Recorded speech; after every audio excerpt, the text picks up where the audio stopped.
अस्सलाम वालेकुम। उम्मीद है आप सब लोग खैरियत से होंगे। आज की वीडियो में डिस्कस करते हैं, जैसे काफ़ी वीडियोस आ रही हैं कराची इंटरनेशनल एयरपोर्ट, जिना इंटरनेशनल। जी हाँ, मेरा भी रिसेंटली वहाँ से जो है ना अराइवल और डिपार्चर हुआ था। कनाडा से आया था कराची, और कराची से फिर वापस कनाडा गया। तो जो मेरा एक्सपीरियंस हुआ है वहाँ पे कराची पहुँचने के बाद, स्पेशली जो मेरा डिपार्चर था कराची टू कनाडा, वो मैं इस वीडियो में थोड़ा सा डिस्कस करना चाहता हूँ। काफ़ी लोगों ने इस बारे में डिस्कस किया है और हम कुछ वीडियोज़ भी दिखाते हैं।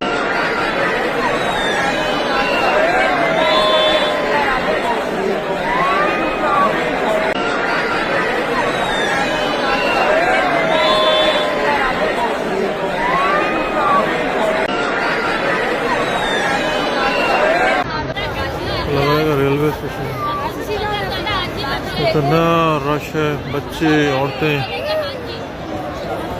बुरा हाल है भाई कराची। तो भाई कराची एयरपोर्ट पे कितना रश है, ये लग रहा है कि बिल्कुल कोई रेलवे स्टेशन लग रहा है मुझे भाई। इतना रश यार, पैसेंजर कम जो है ना, मुलाकाती ज़्यादा आए हुए लग रहा है। कितना टाइम लगा अंदर जाते हैं मालूम नहीं। जैम पैक हुआ हुआ है हर मरतबा की तरीके से।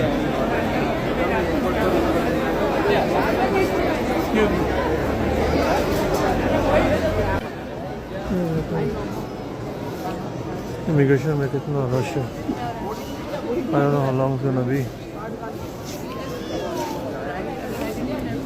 इमिग्रेशन चल रही है और यहाँ पर लिखा हुआ है गैर मुल्की पासपोर्ट, और इस लाइन के अंदर जो है ना वो, खैर मुझे तो कोई प्रॉब्लम नहीं है, लेकिन बहरहाल जो आप सिस्टम बना रहे हो, जो लाइन बना रहे हो कि फॉरेन पासपोर्ट है, उसके अंदर जो है ना वो सबको इन्होंने शामिल किया हुआ है।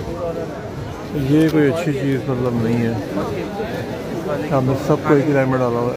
Welcome back. आप लोगों ने वीडियोस देखी तो सिलसिला ये है कि जो कराची का जो एयरपोर्ट है जिना इंटरनेशनल, वो इस वक्त जैम पैक पोजीशन पे आ चुका है। ख़ास तौर पे जो इंटरनेशनल फ़्लाइट्स हैं, बैनुल-अक़वामी फ़्लाइट्स हैं, वहाँ पे जो है ना वो सिचुएशन बहुत ख़राब हो चुकी है। तो स्टार्ट करते हैं। जो कराची का जब आप एयरपोर्ट एंटर करते हैं तो मसला क्या है कि यहाँ पे चेक पॉइंट्स बहुत ज़्यादा हैं। तो सबसे पहले जब आप कराची एयरपोर्ट पहुँचते हैं तो जो सबसे पहला चेक पॉइंट आता है वो सिक्योरिटी का होता है। आप जैसे ही एंटर होते हैं तो पहले सिक्योरिटी चेक पोस्ट है, वहाँ उन्होंने सिंगल लेन की हुई है। फिर आप आगे जाते हैं तो वहाँ पे जो है ना मल्टीपल किस्म की चेक पॉइंट्स हैं, वो चेक करते हैं। बारह नेसेसरी है कराची के हालात के हिसाब से। लेकिन उसके बाद जब आप जो है ना अपनी गाड़ी पार्क करके या पैसेंजर को डिपार्चर पे जब आप उतार देते हैं, तो उसके बाद वहाँ पे जो है ना एक बिल्कुल मछली बाजार टाइप का है सॉरी से। लेकिन बहरहाल जो सिचुएशन नज़र आती है कि गैर मुतल्लिका लोग जो है ना मुलाकाती या जो ड्रॉप ऑफ करने वाले विजिटर्स हैं, वो बहुत ज़्यादा तादाद में आए हुए होते हैं। मतलब एक आध बंदा आ जाए, मतलब पूरी पूरी फैमिलीज हैं, इसमें छोटे बच्चे हैं, उनके वो रो रहे हैं, चीख रहे हैं, उनको कोई जो भी उनके मसले हैं।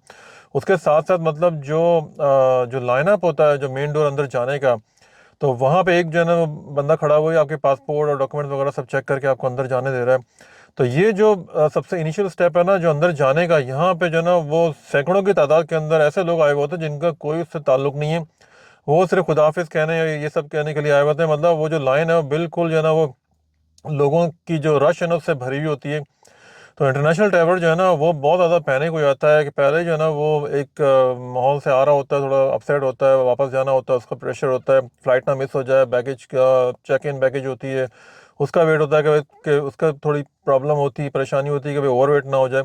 तो फिर ये जो आपको जो इंटर का मसला है ना डोर के इंटर होने का, ये एक बड़ा मतलब बहुत बड़ा हेडेक है। उसके बाद जब आप अंदर जाते हैं तो वो फ़ौरन ही आपका सामान जो है ना वो सिक्योरिटी में डाल देते हैं। फिर जब आप बोर्डिंग के ऊपर जाते हैं वहाँ पे आपका वेट चेक होता है। उसके बाद जो है ना एक और मसला है कि जो FIA है, जो आपकी जो जो इमिग्रेशन होती है, वहाँ पे भी जो है ना एक लंबी किस्म की कतार लगी हुई है। अच्छा, उसके अंदर यहाँ पे जो सिस्टम इन्होंने किया हुआ है कि अगर आपके पास गैर मुल्की पासपोर्ट है तो उसका उन्होंने काउंटर बनाया हुआ तो है, लेकिन उसके अंदर जो है ना वो सारे लोग जो है ना उसी में वही शामिल हुए हैं। यानी अगर आपके फ़ॉरेन पासपोर्ट है, अगर आप गैर मुल्की पासपोर्ट है, उसके साथ साथ आपके पास जो है पाकिस्तानी पासपोर्ट OBC की लाइन में, मुझे इससे कोई प्रॉब्लम नहीं है। लेकिन बहरहाल जो आपने आज सहूलत दी हुई है तो आपको सहूलत देनी भी चाहिए ना। मतलब जो आपका फ़ॉरेन आपके मुल्क में आ रहा है, तो आपने अगर आपने काउंटर बनाया तो आपको क्यों नहीं उसको यूटिलाइज़ करे, क्यों नहीं उसको यूज़ कर रहे। बहरहाल लंबी बात, वहाँ से आपको तकरीबन एक आध घंटा जो है ना वो FIA और इमिग्रेशन के सिलसिले में आपको जो है ना वो होल्ड करके उसके बाद फिर आप आगे जाते हैं। फिर एक बंदा एक और खड़ा होता है, वो आपकी जो है ना वो पासपोर्ट चेक करता है। फिर जो है ना आप वेटिंग लॉन्च के ऊपर जाते हैं तो वहाँ पे भी सारा सेटअप जो है ना सब चीज़ें हैं। तो कहने का मकसद ये है कि इस चीज़ को जो है ना गवर्नमेंट को चाहिए कि वो इस तरह से इसको कंट्रोल करें कि जो गैर ज़रूरी मुलाकाती जो है ना वो उनको रोका जाए। हर बंदे के साथ जो है ना बस एक बंदा आ जाए जिसको ड्रॉप करने वाला हो। ये पूरी पूरी जो फैमिलीज आती हैं ना, ये जो है ना ये सिलसिला ठीक नहीं है।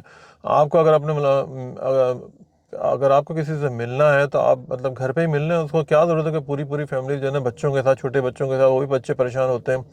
तो ये मेरा कुछ एक्सपीरियंस था। जब मैं वहाँ से आया था तो कोई ऐसा प्रॉब्लम नहीं हुआ था, लेकिन बारह जब मैं कराची से वापस कनाडा गया तो जो भी भाई इंटरनेशनल ट्रैवल है कम से कम मेरे हिसाब से ना 4 से 5 घंटे पहले एयरपोर्ट भाई पहुंच जाए, क्योंकि कुछ नहीं पता होता है कि रास्ते में क्या हो जाए, एयरपोर्ट पहुंचने के बाद आपको क्या हो जाए, लाइन आपकी बिजी हो, ऐसा ना हो कि आपकी फ़्लाइट मिस हो जाए। तो इस तरीके से जो है ना वो आप कोशिश करेंगे, खासतौर पर जब आप कराची जिन्ना इंटरनेशनल एयरपोर्ट से, बाकी एयरपोर्ट्स को मुझे नहीं पता, मैं सिर्फ उसी की बात कर रहा हूँ जो मेरा एक्सपीरियंस हुआ था कि जब आप यहाँ से इंटरनेशनल फ़्लाइट लेके आप वापस जाते हैं तो एयरपोर्ट कम से कम 4 से 5 घंटे पहले आप पहुँच जाएं, और कोशिश ये करें कि एक आध बंदे के साथ ही हैं ताकि जो है ना वो आपको भी परेशानी ना हो और जो आने वाले दूसरे पैसेंजर उनको भी परेशानी ना हो। तो मुझे दें इजाज़त, उम्मीद है कि गवर्नमेंट इस सिलसिले में कुछ स्टेप्स लेगी एयरपोर्ट पहुँचने के बाद और अंदर जाने के बाद जो मुश्किलात आती हैं पैसेंजर्स को। मुझे दें इजाज़त। Shakeel from city Mississauga, Ontario, Canada से। टेक केयर, अल्लाह हाफिज़, एंड मिलते हैं दूसरी वीडियो के अंदर। Thank you.